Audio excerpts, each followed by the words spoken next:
Trey Lance. You got your yellow mini Lambo, and that was about the only kind of media attention you got. This card actually sells for $130,000, and it goes on NBC Sports, where you pull one that's arguably bigger.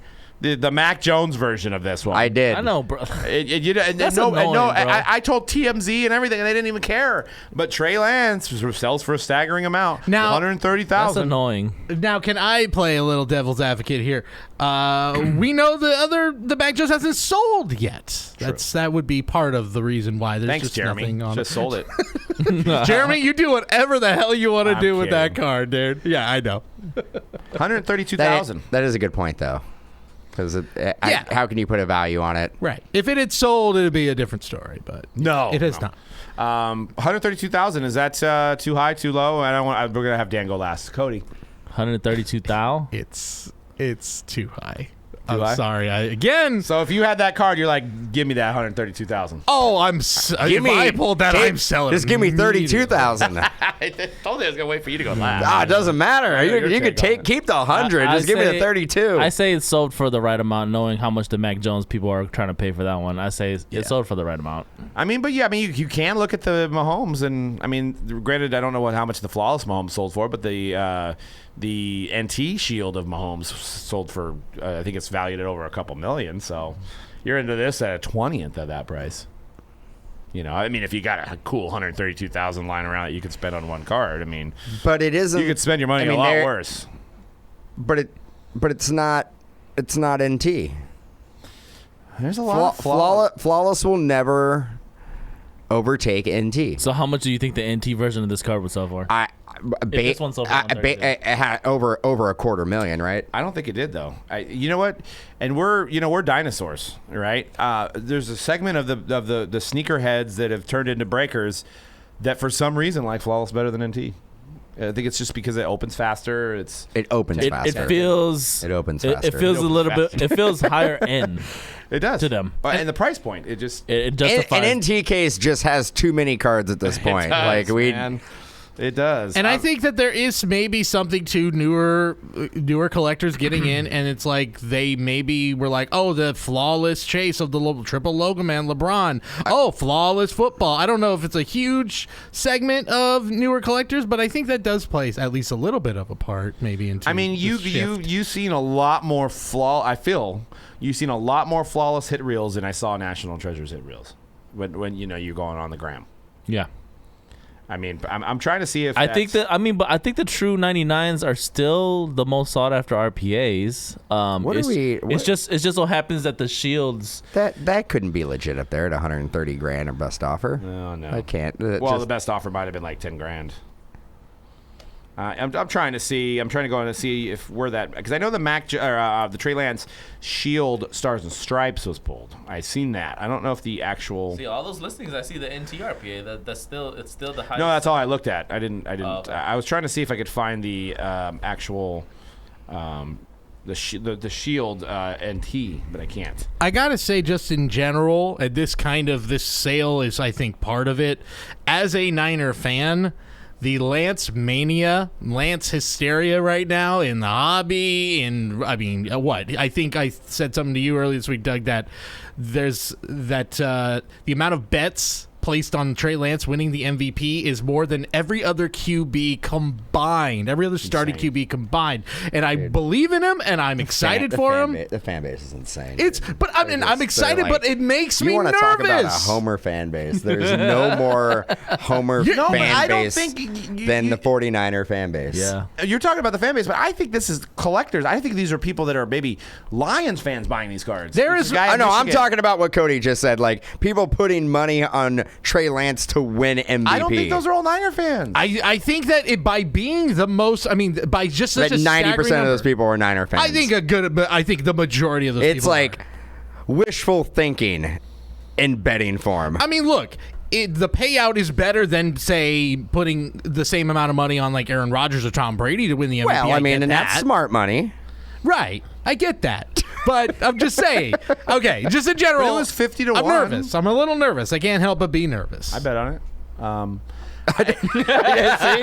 My point exactly. Yeah, no. I got my bet. Yeah, no. I see. I need to look at the odds and be like, okay, maybe I'll put a little bit bet on it. I don't know. Put a little bit on there.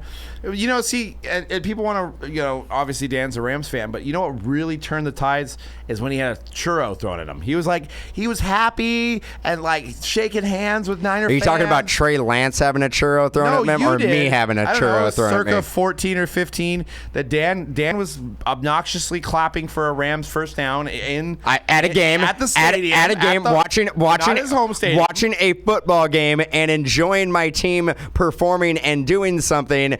Thought I would get excited and clap and go, yeah, awesome. It was an aggressive clap. It was very aggressive. Like if you're like you were just like football's an aggressive game, so it gets an aggressive clap. And then I basically almost get kicked out because I'm watching everybody like Niners score, place foghorns going off. You got some kind of you got a bell ringing. Like there's a lot of different sounds going on. I mean, you were at the home of the 49ers. So I think we've already had this conversation before. So if you are a visiting fan, you cannot cheer and enjoy the game. There's a right way to do it. You can't do it. No. The right way is that if your team is winning, then you can cheer all you want.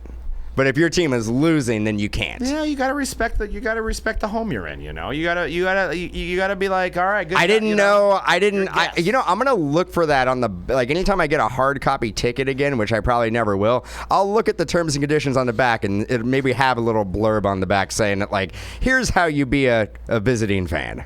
Here's how you have to act. Like you go into somebody's house and they ask you to take your shoes off. You don't go like, no. I'm your guest. So now I have to. So if I go to the Rams-Niners game, I have to take my shoes off. That's correct. You can't. He can't clap. Can't clap. No, you can clap. It's just you standing up, aggressive, pointing around the stadium. You can't. You can't. So if you see another Ram fan there, you can't point and go, yeah, man, yeah. You got to be. Don't point. Be respectful. Don't point at that guy.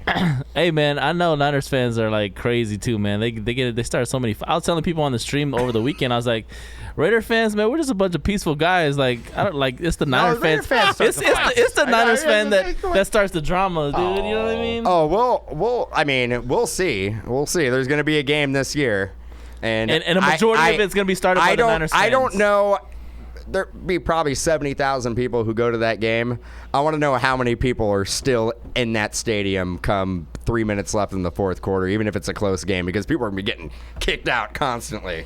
It's going to be and it's all going to be started by the Niner fans. The Raider fans were peaceful. And it's on Sunday. People are going to fly into Vegas. They're going to be it's New Year's Eve, too. They're going to start drinking. New Year's Eve? Drinking Thursday. Or New Year's Day. God bless. Oh, is it New Year's Day? Yeah, it's New Year's Day, which honestly is the best thing for that game. Oh, it's January 1st. I thought it was December 31st. No. Dude. Okay, that's better. Start drinking Thursday at 8 a.m.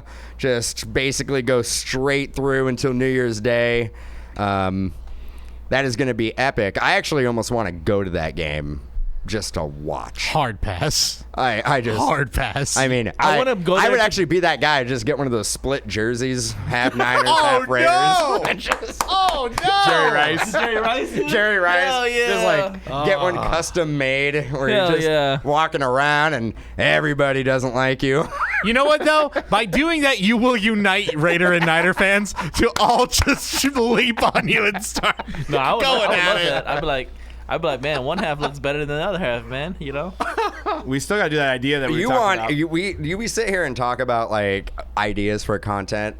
That's a go to stadiums and wear a hat of one team and a jersey of the other team. Well, doing that, but especially for that Raiders Niners, in order to wear both teams. Is there not a perfect more player than Jerry Rice too? Because Jerry he actually Rice. played for both teams. I'm trying to think about who. Or Roger Craig, Ronnie Lott. I mean, you got Ronnie Lott. You could do. Yeah, you could do Woodson with Packers and Raiders, but that one wouldn't be too dramatic. But a Jerry Rice half Niners, half Raider uni. I've seen them out there. And they're definitely. I don't know if. And then maybe if you get a hat that has both. I mean, you just go the Bay Bridge Series. The Bay Bridge Series hat. Just go for it. Burn it. Actually, wear the Bay Bridge. And if anybody Series comes up to me, they're like, "You grew up in the Bay Area? Oh yeah.